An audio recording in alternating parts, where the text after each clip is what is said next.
Bonjour tout le monde, j'espère que vous allez bien. Bienvenue dans cette vidéo dans laquelle on va voir l'aspect morphologique du séminum testiculaire. Il s'agit de la tumeur germinale maligne la plus fréquente au niveau du testicule et elle se manifeste le plus souvent sous forme d'un nodule ou bien d'une masse au niveau du testicule et qui n'est classiquement pas associée à une douleur. On va essayer de découvrir l'aspect morphologique, ça veut dire les éléments qu'on va observer afin de poser ce diagnostic de séminum classique du testicule sur une série de 3 lames.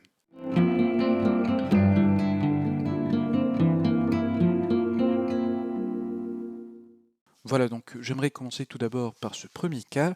On voit ici un prélèvement qui est réalisé au niveau du testicule après un geste chirurgical qu'on appelle l'orchidectomie, ça veut dire l'ablation du testicule. Alors le prélèvement qu'on est en train d'observer, ça ne montre pas de tube seminifère, qui est la structure qu'on doit chercher sur un testicule qui est normale, mais plutôt on a un remplacement total des tubes seminifères par la prolifération tumorale. La prolifération, elle présente à faible grossissement cet aspect un peu grisâtre ou bien bleuté, et on voit très bien qu'il occupe la totalité de notre prélèvement au niveau du testicule. On voit aussi qu'on n'a pas de structures qui sont glandulaires, on n'a pas de structure particulière, et donc on va parler d'une prolifération qui est disposée en nappe diffuse. Cette prolifération, en plus de cette disposition qui est diffuse, elle présente une certaine segmentation par des septa fibreux qu'on est en train d'observer sous forme de lignes qui sont éosinophiles. Ces septa fibreux vont essayer de délimiter cette prolifération en des structures ou bien des espaces qui sont ovalaires ou bien arrondis qu'on va appeler des lobules. Donc on va essayer d'agrandir un peu sur cet exemple de lobule tumoral. On voit très bien que c'est un lobule, une formation qui est ovalaire, qui est cernée partiellement, pas complètement, par ces septa fibreux qui paraissent en éosinophiles. Alors c'est au niveau de ces lobules qu'on va trouver nos cellules qui sont en train de proliférer, nos cellules séminomateuses, nos cellules tumorales, et on voit très bien qu'il y a deux grandes teintes au niveau de ce lobule. Il y a la teinte qui est violacée, basophile, qui reflète les noyaux des cellules tumorales, et il y a une teinte qui est beaucoup plus claire, qui reflète le caractère pâle et assez abondant du cytoplasme. Donc le caractère 1, le plus important dans le cas du séminum, sur les cellules tumorales bien sûr, ça va être le caractère abondant et clair de leur cytoplasme. On voit très bien qu'en périphérie, on peut observer une région de membrane cytoplasmique qui va refléter une bonne limitation entre les cellules. L'abondance également de ce cytoplasme qui est assez clair, ça va donner un espace important à chaque cellule et donc ça va éviter qu'on aille un chevauchement entre les noyaux. Parce que classiquement, les cas de séminome, ça ne présente pas de chevauchement entre les noyaux des cellules tumorales. Les noyaux, quant à eux, ils sont de grande taille, avec ce qui leur caractérise, c'est la proéminence de leur nucléole. Regardez par exemple, on a un joli noyau de forme grossièrement arrondie, avec un nucléole qui est de grande taille, et on appelle ça un nucléole qui est proéminent. Alors on voit ça sur la majorité des noyaux, comme par exemple à ce niveau, on voit le gros nucléole ici au centre. On voit ça également à ce niveau, sur cette cellule tumorale qui est de grande taille avec son noyau en position centrale et le nucléole qui est proéminent à ce niveau. On voit également des noyaux qui ne comportent pas un seul nucléole, mais plutôt deux nucléoles.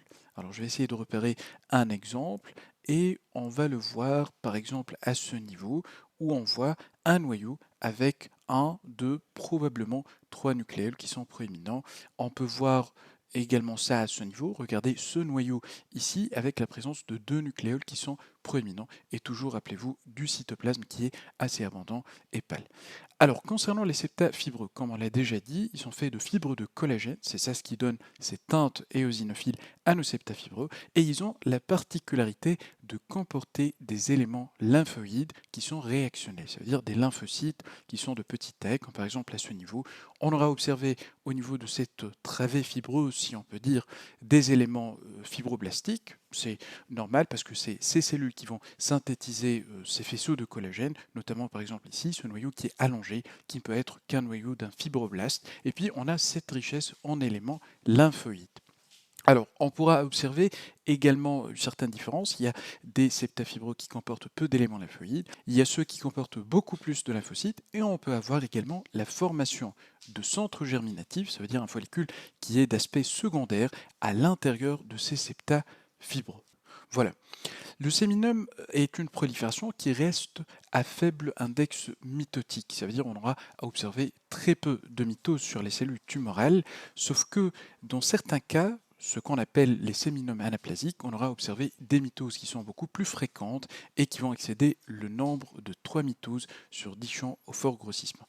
Ceci avec également une augmentation du rapport nucléocytoplasmique et aussi une taille plus importante des cellules tumorales. Je passe maintenant à un deuxième exemple, toujours c'est un cas de séminome, et on constate, à la différence du premier exemple, qu'il y a des zones qui sont éosinophiles, comme par exemple à ce niveau ou bien à ce niveau, c'est des zones de nécrose. Alors il faut savoir que la nécrose et l'hémorragie, ces deux phénomènes, ils sont assez rares dans les cas de séminome classique. Les seules exceptions à la présence de nécrose dans un séminome classique, c'est la présence d'une deuxième composante, ça veut dire par exemple un cas de séminome qui est associé à une tumeur du sac vitellin, et c'est la partie ou bien la composante de la tumeur du sac vitellin qui va présenter cette nécrose tumorale. Et la deuxième possibilité sera les tumeurs de grande taille. Alors ici, on va essayer d'agrandir au niveau de cette partie qui montre ce foyer de nécrose. Alors quand je vais passer à un plus fort grossissement, je vais m'apercevoir que je suis toujours capable d'apprécier les caractéristiques cytonucléaires de ma prolifération. Alors je vois d'ailleurs même l'architecture, donc je vois très bien qu'elle est faite de lobules. Par exemple ici un lobule tumoral qui est cerné de façon partielle par ces septa fibreux que je suis en train de vous montrer. Puis quand je passe à un plus fort grossissement, je peux voir également la présence d'éléments lymphoïdes de petite taille au niveau des septa et aussi les caractéristiques des cellules tumorales avec l'abondance de leur cytoplasme qui est d'aspect clair. Et puis je vois également le nucléole qui est proéminent au centre de ce noyau par exemple. Alors quand on a cet aspect de nécrose, mais que je suis toujours capable de voir les caractéristiques cytonucléaires des cellules, on parle alors d'une nécrose qui est ischémique, surtout qu'on a un aspect de ce qu'on appelle un gommage. Ça veut dire qu'on a à peu près la même prolifération qu'au niveau des zones qui sont vivaces, mais avec une teinte qui est beaucoup moins foncée. Ça veut dire qu'on a simplement gommé, on a utilisé une gomme pour diminuer un peu l'intensité des couleurs. Mais je suis toujours capable de voir les caractéristiques cytonucléaires de ma prolifération. Alors je vous montre cet exemple pour une caractéristique, pour une observation qu'on pourra faire dans les cas de séminome classique, c'est la présence de cellules géantes syncytio-trophoblastiques. Alors je vais agrandir un peu, et là je peux reconnaître mon séminome classique avec la présence de travées riches en éléments lymphoïdes, ma prolifération ou bien ma cellule tumorale avec son caractère abondant au niveau du cytoplasme et le noyau qui comporte un nucléole qui est proéminent. Et là, je vois la présence de cellules géantes de taille importante avec de nombreux noyaux à l'intérieur. On voit ça ici. Voilà notre exemple qui est juste à côté. On a également à ce niveau des cellules qui sont géantes de type syncytio-trophoblastique. Alors ces cellules, elles vont être observées dans 10 à 20% des cas de séminome classique. Je passe rapidement à un dernier exemple.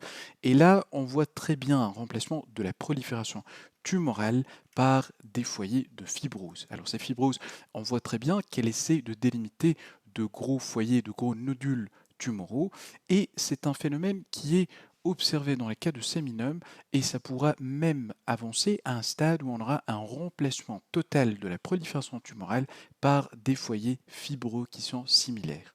Alors dans les cas où on aura une perte totale de la prolifération tumorale et un remplacement par de la fibrose, on parle alors du blend out séminoma. Voilà. Donc c'est pas pour la fibrose en fait que je vous montre ce cas, c'est pour vous montrer un phénomène qui est important dans les cas de séminome. Alors regardez ici, quand je passe à ce grossissement, on est en train d'observer notre prolifération, notre séminome, mais on voit très bien une expansion des zones qui sont de teinte éosinophile. Vous vous rappelez très bien des septa qu'on avait observés sur le premier exemple, c'était des septa qui étaient assez fins. Là, ils ont augmenté de taille ces foyers qui sont éosinophiles. Parce que, en fait, ces zones qui sont éosinophiles, ça ne cache pas uniquement des septa fibreux avec des éléments lymphoïdes, comme par exemple ce qu'on est en train d'observer ici, mais cette teinte éosinophile, elle cache des granulums. Alors ces granulums, on n'était pas capable de les identifier à un faible grossissement parce que c'est des granulums qui sont dits mal formés et mal limités. Alors ici on voit un exemple d'une cellule géante avec, vous l'avez déjà constaté, une différence des noyaux qu'on est en train d'observer par rapport aux cellules géantes syncytio-trophoblastiques. Là, on a des noyaux qui sont finement nucléolés et avec une chromatine qui est assez fine, ça veut dire assez claire. C'est une cellule géante de nature histiocytaire. Pas ça seulement, mais on a également des cellules qui sont mononucléées, par exemple à ce niveau, qui montrent le même caractère nucléaire, mais avec la présence d'un seul noyau par la cellule.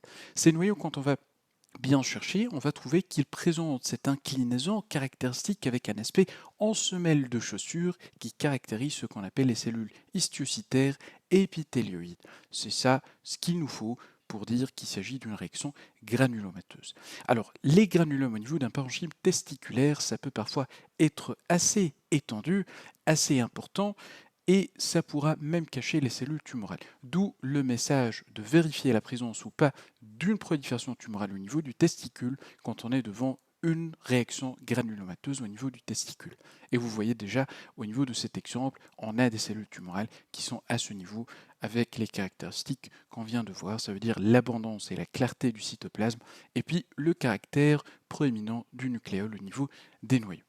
Donc voilà, c'était le dernier cas. J'aimerais passer maintenant à la récapitulation sur la présentation. Donc, message à passer sur la vidéo. Toujours quand on est devant un granulome, il faudra penser à la présence d'une prolifération tumorale qui pourra être cachée par ces granulomes. Quand on est devant une nécrose étendue, il faudra penser à une deuxième composante qui est associée à la composante séminomateuse. Je vous mets en description bien sûr les liens des liens virtuels.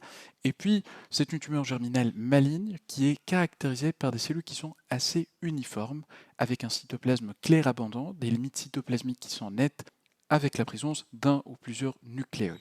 Cette prolifération, ça porte le nom de dysgerminome quand elle est localisée au niveau de l'ovaire. C'est la tumeur germinale maligne la plus fréquente au niveau du testicule, avec un pic entre 35 et 45 ans. Elle se manifeste souvent par une masse testiculaire qui est indolore. C'est le cas dans 70% des séminomes classiques. On peut avoir également d'autres manifestations, notamment une douleur scrotale, des métastases d'emblée, elle peut être asymptomatique, une gynécomastie ou bien sous forme d'une exophthalmie. Elle est unilatérale dans la majorité des cas. Les cas de bilatéralité, ça concerne 2% des cas de séminome classique. L'atteinte du cordon spermatique, elle est rare et intéresse moins de 5% des cas. Macroscopiquement, c'est une lésion qui est bien limitée et homogène. 90% des cas, ça va être limité aux testicules, souvent sans nécrose, sans hémorragie. Si ce n'est pas le cas, on devra chercher une composante non séminomateuse associée ou ça pourra être observé également dans les tumeurs de grande taille. La nécrose ischémique, souvent observée dans les grandes tumeurs, et puis la taille en moyenne, elle est de 5 cm avec une fourchette de 2 à 24 cm. Microscopiquement, on avait une architecture qui était en nid ou bien en nappe. Rarement, on peut avoir une architecture qui est dite interstitielle lorsqu'on a des cellules tumorales qui vont être observées entre les tubes seminifères. On peut avoir également une architecture qui est tubulaire, alvéolaire, trabéculaire ou bien pseudoglandulaire. Les septafibreux, ça va délimiter des lobules et ils comportent un infiltrat lymphoïde, parfois avec présence même de centres germinatifs. La distribution, elle est homogène des cellules tumorales et ceci sans chevauchement des noyaux. Cytologiquement, c'est des cellules de grande taille, polygonales, uniformes. Le cytoplasme, il est clair, les limites cytoplasmiques sont claires, les noyaux ne chevauchent pas, et puis on aura observé 1 à 2 nucléoles qui sont proéminents.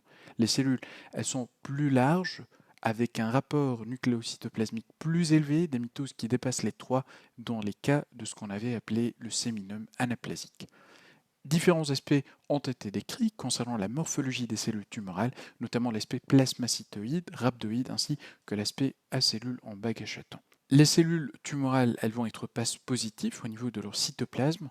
Et puis, concernant l'immunohistochimie, on aura une positivité pour le PLAP, ça veut dire la phosphatase alcaline placentaire-like, l'OCT3, l'OCT4, le CD117, la podoplanine vimentine, SALCAT, NanoG, ainsi que le SOX17. La cytocartine, elle est négative classiquement, mais parfois elle peut être focale ou faible. Et les marqueurs qui doivent être négatifs, c'est le HAMA, l'alpha-phétoprotéine, l'HCG, l'inhibine alpha, le CD30, le glypican 3 ainsi que le SOX2. Les granulums, comme ce qu'on a vu dans le troisième cas, on pourra les observer dans 50 à 60% des cas et qui peuvent être parfois extensifs. Une fibrose et une sclérose parfois peuvent être proéminents et ça peut même faire disparaître la prolifération tumorale, ça veut dire les cellules tumorales. C'est ce qu'on avait appelé le blent-out séminome. L'hémorragie et la nécrose sont rares, et puis on avait observé, comme pour le deuxième cas, les cellules syncytiotrophoblastiques. Elles peuvent être visualisées dans 10 à 20% des cas, surtout dans les foyers qui sont hémorragiques. Et puis on peut observer en association des lésions de néoplasie germinale in situ. On arrive comme ça à la fin de cette vidéo, j'espère que ça a été utile et on se dit à très bientôt.